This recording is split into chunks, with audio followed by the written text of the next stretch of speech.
Mysteries await just a page away.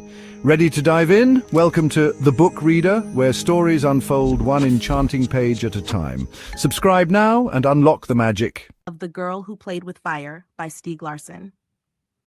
Part 4. Terminator Mode. Chapter 24. Monday, April 4th to Tuesday, April 5th. Sandström, a freelance journalist in his late 40s, came home just after midnight. He was a little drunk and felt a lump of panic lurking in his stomach. He had spent the day doing nothing. He was, quite simply, terrified. It was almost 2 weeks since Svensson had been killed. Sandström had watched the TV news that night in shock. He had felt a wave of relief and hope. Svensson was dead, so maybe the book about trafficking, in which Sandström would be exposed, was history. He hated Svensson. He had begged and pleaded, he had crawled for that fucking pig. It was not until the day after that he began to consider his situation. The police would find Svensson's text and start digging into his little escapade. Jesus, he could even be a murder suspect. His panic had subsided when Salander's face was slapped on every front page in the country. Who the hell was this Salander? He had never heard her name before. But the police clearly considered her a serious suspect, and according to the prosecutor's statement, the murders might soon be solved. It was possible that no one would show any interest in him at all. But from his own experience he knew that journalists always saved documentation and notes. Millennium. A piece of shit magazine with an undeserved reputation. They were like all the rest. Poking around and whining and damaging people. He had no way of knowing how long the research had been going on. There was nobody he could ask. He felt as if he was in a vacuum. He vacillated between panic and intoxication. Apparently the police were not looking for him. Maybe, if he was lucky, he would get away scot-free. But if he was not lucky, his working life would be over. He stuck the key in his front door and turned the lock. When he opened the door he suddenly heard a rustling sound behind him, and before he could turn he felt a paralyzing pain in the small of his back. Björk had not yet gone to bed when the telephone rang. He was in his pajamas and dressing gown, but he was still sitting in the kitchen in the dark, gnawing on his dilemma. In his whole long career he had never found himself even close to being in such a fix. He had not intended to pick up the phone. It was after midnight. But it kept ringing. After the 10th ring he could resist no longer. "It's Mikael Blomkvist," said a voice on the other end. "Shit. I was in bed. I thought you might be interested in hearing what I have to say." "What do you want?" "Tomorrow at 10 o'clock a.m. I'm giving a press conference on the murders of Dag Svensson and Mia Johansson." Björk swallowed hard. "I'm going to give an account of the details in the book about the sex trade that Svensson had all but finished. The only John I'll be naming is you. You promised to give me some time." He heard the fear in his voice and stopped. "It's been several days. You said you'd call me after the weekend. Tomorrow is Tuesday.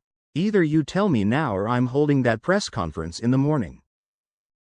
If you hold that press conference you'll never find out a damn thing about Zala." "That's possible. But then it won't be my problem anymore either. You'll have to do your talking to the police investigation instead. And to the rest of the media, of course." There was no room for negotiation. Björk agreed to meet Blomkvist, but he succeeded in putting the meeting off until Wednesday. A short reprieve. But he was ready. It was sink or swim. He woke up on the floor of his living room. He did not know how long he had been unconscious. His body hurt all over and he couldn't move. It took him a while to realize that his hands were tied behind his back with electrical tape and his feet were bound. He had a piece of tape over his mouth. The lamps in the room were lit and the blinds were closed. He couldn't understand what had happened. He was aware of sounds that seemed to be coming from his office. He lay still and listened and heard a drawer being opened and closed. A robbery? He heard the sound of paper and someone rummaging through the drawers. It seemed like an eternity before he heard footsteps behind him. He tried turning his head, but he couldn't see anyone. He told himself to stay calm. Suddenly a loop of thick cotton rope was slipped over his head. A noose was tightened around his neck. The panic almost made him shit himself.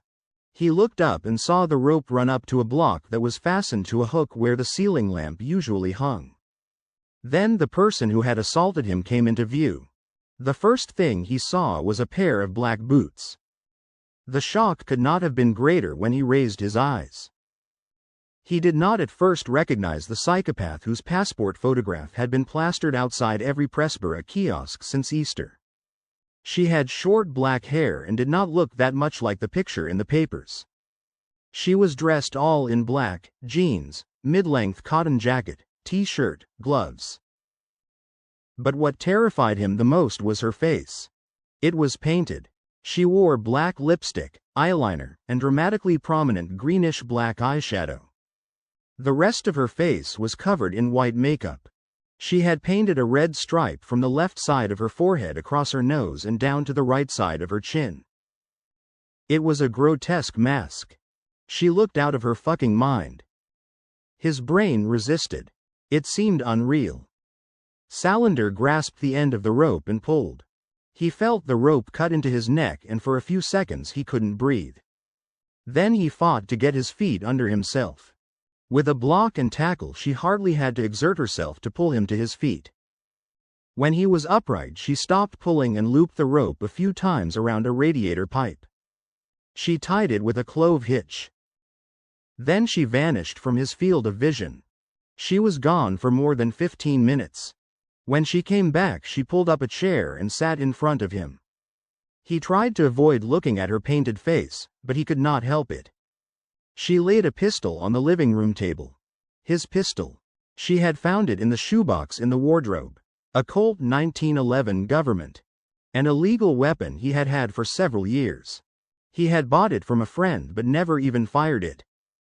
Right before his eyes she took out the magazine and filled it with rounds. She shoved it back in and cocked the weapon. Sandström was about to faint. He forced himself to meet her gaze.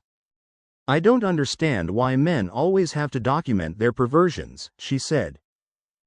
She had a soft but ice-cold voice. She held up a photograph. She must have printed it from his hard drive, for God's sake. "I assume that this is Ines Hamujärvi, Estonian, 17 years old, from Ripalu near Narva.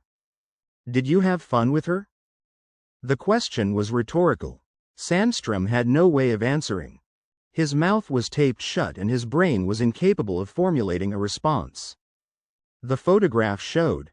"Good God, why did I save those pictures?" "You know who I am?" "Nod." Sandström nodded. "You're a sadistic pig, a pervert, and a rapist." He made no move. "Nod." He nodded. Suddenly he had tears in his eyes. "Let's get the rules of engagement 100% clear," Salander said. "As far as I'm concerned, you should be put to death at once. Whether you survive the night or not makes no difference to me at all. Understand?" He nodded. "It has probably not escaped your attention that I'm a madwoman who likes killing people. Especially men." She pointed at the recent newspapers that he had collected on the living room table. "I'm going to remove the tape from your mouth. If you scream or raise your voice I will zap you with this." She held up a taser. "This horrific device puts out 50,000 volts. About 40,000 volts next time, since I've used it once and haven't recharged it. Understand?" He looked doubtful. "That means that your muscles will stop functioning. That was what you experienced at the door when you came staggering home." She smiled at him. "And it means that your legs will not hold you up and you'll end up hanging yourself. After I've zapped you, all I have to do is get up and leave the apartment." He nodded. Good God, she's a fucking crazy killer. He could not help it. The tears flowed uncontrollably down his cheeks. He sniffled. She got up and pulled off the tape. Her grotesque face was only an inch from his.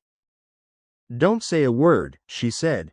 If you talk without permission, I'll zap you. She waited until he stopped snuffling and met her eyes. You have one chance to survive the night, she said. One chance, not two. I'm going to ask you a number of questions. If you answer them, I'll let you live. Nod if you understand. He nodded. If you refuse to answer a question, I'll have to zap you. Understand? He nodded. If you lie to me or give an evasive answer, I'll zap you. He nodded. I'm not going to bargain with you. There will be no second chance. You answer my questions immediately or you die. If you answer satisfactorily, then you'll survive. It's that simple. He nodded. He believed her. He had no choice. Please, he said. I don't want to die. It's up to you whether you live or die. But you just broke my first rule. You do not talk without my permission. He pressed his lips together. God, she's completely insane. Blomkvist was too frustrated and restless to know what to do. Finally he put on his jacket and scarf and walked aimlessly to Sodra station, past Bofel's badge, before he ended up at the Millennium offices on Godgatan. It was perfectly quiet. He did not turn on any lights, but he did put on the coffee maker and then stood at the window looking down at Godgatan. He tried to put his thoughts in order. The murder investigation was like a broken mosaic in which he could make out some pieces while others were simply missing. Somewhere there was a pattern. He could sense it, but he could not figure it out. Too many pieces were missing. He was assailed by doubt. She is not a deranged killer, he reminded himself. She had written to tell him that she had not shot his friends. He believed her. But in some unfathomable way she was still intimately involved in the murders. Slowly he began to reevaluate the theory he had clung to since he walked into the apartment in Enskede. He had immediately assumed that Svensson's investigative reporting about sex trafficking was the only plausible motive for the murders. Now he was coming to accept Bublansky's assertion that this couldn't explain Bjurman's murder. Salander had told him in her message that he should forget about the Johns and focus on Zala instead. Why, the damn pest? Why couldn't she tell him anything that made sense? Blomkvist poured coffee into a young left mug. He sat on one of the sofas in the middle of the office, put his feet up on the coffee table, and lit a forbidden cigarette. Björk was on the list of Johns. Bjurman had been Salander's guardian. It could not be an accident that Bjurman and Björk had both worked at Sapo. A police report about Salander had disappeared. Could there be more than one motive? Could Lisbeth Salander be the motive? Blomkvist sat there with an idea that he couldn't put into words. There was something still unexplored, but he couldn't explain exactly what he meant by the idea that Salander herself could be a motive for murder. He experienced a fleeting sense of discovery. Then he realized that he was too tired and poured out his coffee, rinsed the machine, and went home to bed. Lying in the dark, he took up the thread again and for 2 hours tried to understand what it was he wanted to articulate. Salander smoked a cigarette, comfortably leaning back in the chair in front of him. She crossed her right leg over her left and fixed him with her gaze. Sandström had never seen such an intense look before. When she spoke her voice was still soft. In January 2003 you visited Ines Hamujärvi for the first time at her apartment in Norsborg. She had just turned 16. Why did you visit her? Sandström did not know how to answer. He could hardly make sense of it himself, how it had begun or why he. She raised the taser. I don't know. I wanted her. She was so beautiful. Beautiful? Yes. She was beautiful. And you thought that you had the right to tie her to the bed and fuck her. She went along with it. I swear. She went along with it. You paid her? Sandström bit his tongue. No. Why not? She was a whore. Whores get paid. She was a present.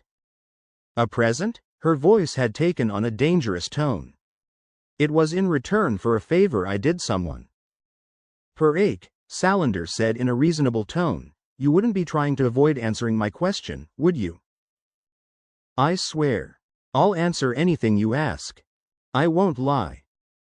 Good. What favor and who was it for? I'd smuggled in some anabolic steroids. I was on a business trip to Estonia and I brought the pills back in my car. The guy the first went with was called Harry Ranta. Although he didn't come with me in the car. How did you meet Harry Ranta? I've known him for years. Since the 80s, in fact. He's a friend. We used to go to bars together. And it was Harry Ranta who offered you Ines Hamujärvi as a present? Yes. No, I'm sorry, that was later, here in Stockholm. It was his brother, Atho Ranta. So you're saying that Atho Ranta knocked on your door and asked if you wanted to drive to Norsborg and fuck Ines? No, I was at. We had a party in, damn, I can't remember where we were.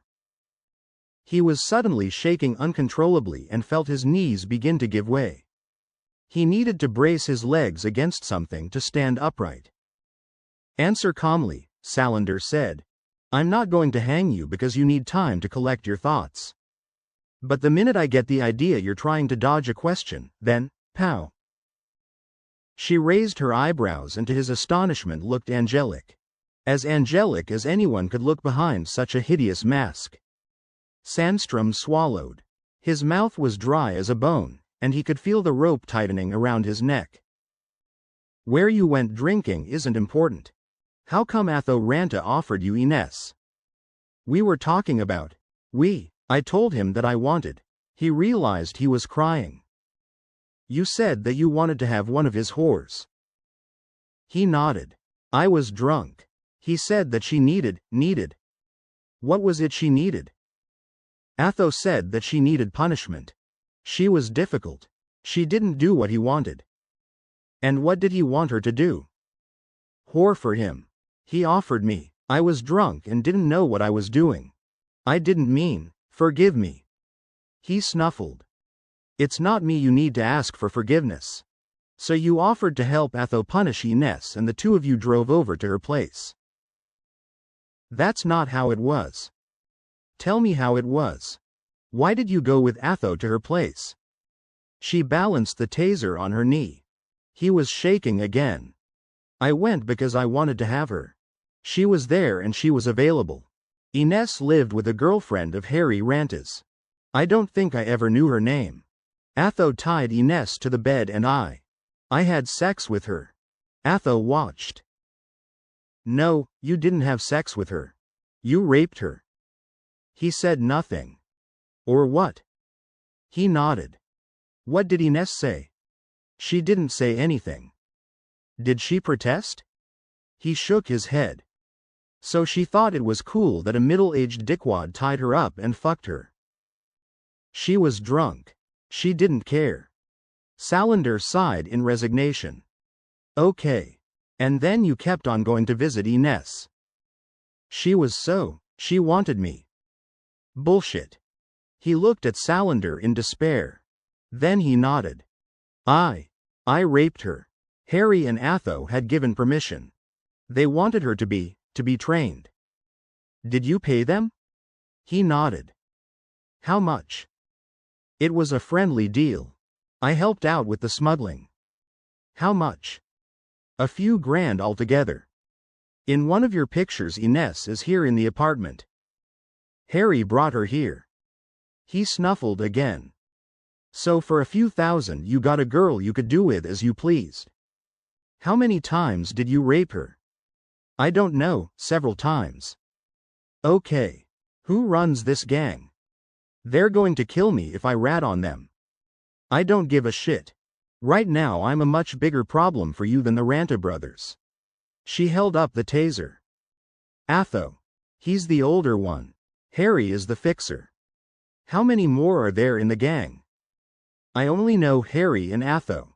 Atho's girl is in it too. And a guy called, I don't know. Pell something. He's Swedish. I don't know who he is. He's a junkie who runs errands for them. Atho's girl? Sylvia. She's a whore. Salander sat for a moment, thinking. Then she raised her eyes. Who is Zala?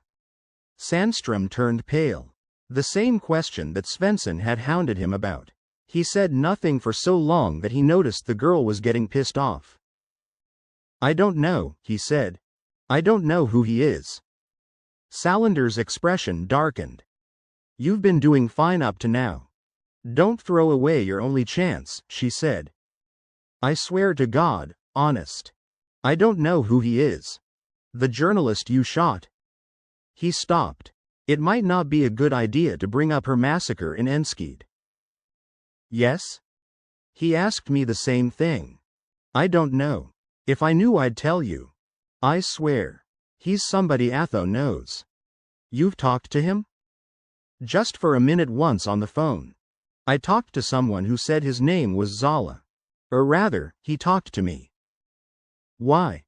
Sandström blinked. Drops of sweat were running into his eyes and he could feel snot running down his chin. They wanted me to do them another favor." "The story is getting annoyingly slow," Salander said. "They wanted me to take another trip to Tallinn and bring back a car that was prepared already. Amphetamines. I didn't want to do it."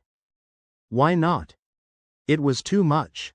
They were such gangsters. I wanted out. I had a job to get on with." "So you think you were just a gangster in your free time?"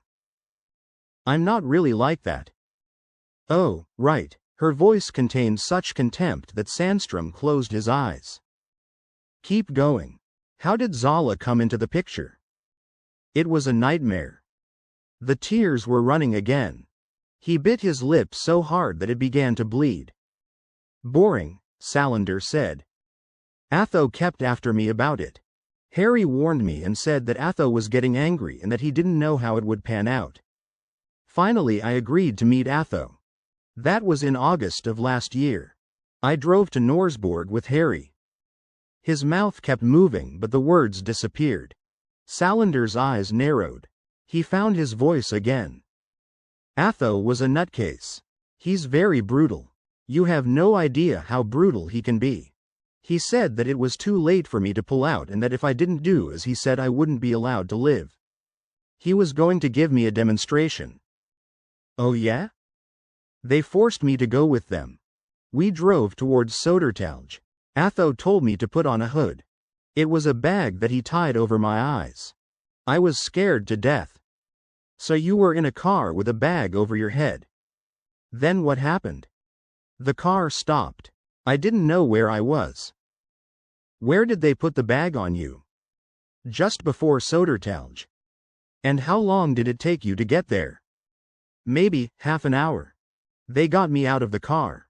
It was some sort of warehouse." "What happened?" "Harry and Atho led me inside. There were lights on. The first thing I saw was some poor guy lying on a cement floor. He was tied up. He'd been beaten really badly." "Who was it?" "His name was Kenneth Gustafsson. But I didn't find that out until later." "What happened?" "There was a man there. He was the biggest man I've ever seen. Enormous. Nothing but muscle." "What did he look like?" "He looked like the devil himself. Blonde." "Name?" "He never said his name." "Okay. A big blonde guy. Who else?" "There was another man. He looked stressed. Hair in a ponytail." "Maggie Lundin." "More?" "Plus me and Harry and Atho." "Keep going." "The huge guy, he set out a chair for me. He didn't say a word. It was Atho who did the talking. He said that the guy on the floor was a snitch. He wanted me to know what happened to people who made trouble." Sandström was blubbering unrestrainedly. "The big guy lifted the other guy off the floor and put him on another chair facing me. We were sitting a yard or so apart. I looked him in the eyes. Then the giant stood behind him and put his hands around his neck. He strangled him?" "Yeah, no, he squeezed him to death. I think he broke his neck with his bare hands. I heard the guy's neck snap and he died right in front of me." Sandström was swaying on the rope. Tears were streaming down his face. He had never told anyone this before. Salander gave him a minute to collect himself. And then? The other man, the one with the ponytail, started up a chainsaw and sawed off the guy's head and then his hands. After that the giant came up to me. He put his hands around my neck. I tried to pull his hands away. I pulled as hard as I could, but I couldn't budge him an inch. But he didn't squeeze, he just held his hands there for a long time. Meanwhile Atho took out his mobile and made a call in Russian. Then he said that Zala wanted to talk to me and held the phone to my ear. What did Zala say? He just asked whether I still wanted to pull out. I promised to go to Tallinn and get the car with the amphetamines. What else could I do? Salander sat without speaking for a long time. She contemplated the snuffling journalist on the rope and seemed to be thinking about something. Describe his voice. It sounded normal. Deep voice, high voice? Deep. Ordinary. Gruff. What language did he speak? Swedish. Accent? Yeah, maybe a little. But good Swedish. He and Atho spoke Russian. Do you understand Russian? A little. Not fluent. Just a little. What did Atho say to him? He just said that the demonstration was over. Have you told anyone else about this? No. Svensson? No. Svensson visited you. Sandström nodded. I can't hear you. Yes. How come? He knew that I had the whores. What did he ask? He wanted to know about Zala. He asked about Zala. That was the second visit. The second visit? He got in touch 2 weeks before he died. That was the first visit. Then he came back 2 days before you, Before I shot him? Yes. And he asked about Zala then? Yeah. What did you tell him? Nothing. I couldn't tell him anything. I admitted that I'd spoken to him on the phone. That was all. I didn't say anything about the blonde monster or what they did to Gustafsson. Okay. Tell me exactly what Svensson asked. He just wanted to know what I knew about Zala. That was all. And you didn't tell him anything? Nothing of any use. I don't know anything. She bit her lower lip pensively. There was something he wasn't saying. Who did you tell about Svensson's visit? Sandström seemed to shiver. Salander waved the taser. I called Harry. When? He swallowed. The night Svensson visited me the first time. She kept on for another half hour, but he was just repeating himself, adding details here and there. She stood up and put a hand on the rope. You must be one of the sorriest perverts I've ever met, Salander said. What you did to Ines deserves the death penalty. But I told you that you would live if you answered my questions. I keep my promises. She loosened the knot. Sandström collapsed in a slobbering heap on the floor. He saw her put a stool on his coffee table and climb up and unhook the block and tackle. She coiled the rope and stuffed it in a backpack. She went into the bathroom. He heard the water running. When she came back, she had washed off the makeup. Her face looked scrubbed and naked. You can cut yourself free. She dropped a kitchen knife beside him. He heard her out in the hall for a long time. It sounded as though she was changing clothes. Then he heard the front door open and close. It took him half an hour to cut off the tape. He first sank down on the sofa, then staggered to his feet and searched the apartment. She had taken his Colt 1911 government. Salander arrived home at 4:55 a.m. She took off the Irene Nesser wig and went straight to bed without turning on her computer to see whether Blomkvist had solved the mystery of the missing police report. She was awake at 9 o'clock and spent all of Tuesday digging up information about the Ranta brothers. Atho Ranta had an extensive record in the police criminal files. He was a Finnish citizen from an Estonian family. He came to Sweden in 1971. From 1972 to 1978 he worked as a carpenter for Skanska Concrete Pouring. He was dismissed after being caught stealing from a building site and sentenced to 7 months in prison. Between 1980 and 1982 he worked for a smaller builder. He was kicked out after turning up drunk at work several times. For the remainder of the 80s he made a living as a bouncer, a technician at a company that serviced oil-fired boilers, a dishwasher, and a janitor at a school. He was fired from all these jobs for drunkenness or for getting into fights. His janitorial job lasted only a few months. A teacher reported him for sexual harassment and threatening behavior. In 1987 he was fined and sentenced to a month in prison for car theft, driving without insurance, and receiving stolen property. The following year he was fined for possession of an illegal weapon. In 1990 he was convicted of a sexual offense that wasn't specified in his criminal record. In 1991 he was charged with intimidation but acquitted. The same year he was fined and put on probation for smuggling alcohol. He served 3 months in 1992 for beating up his girlfriend and making threats against her sister. He managed to stay out of trouble until 1997, when he was convicted of handling stolen goods and aggravated assault. This time he got 10 months in prison. Harry, his younger brother, followed him to Sweden in 1982 and worked in a warehouse for a long time. His criminal record showed 3 convictions. In 1990 for insurance fraud, in 1992 with a sentence of 2 years, for aggravated assault, receiving stolen property, theft, and rape. He was deported to Finland but in 1996 returned to Sweden, when he was once more sentenced to 10 months in prison for aggravated assault and rape. The verdict was appealed and the appeals court acquitted him on the rape charge.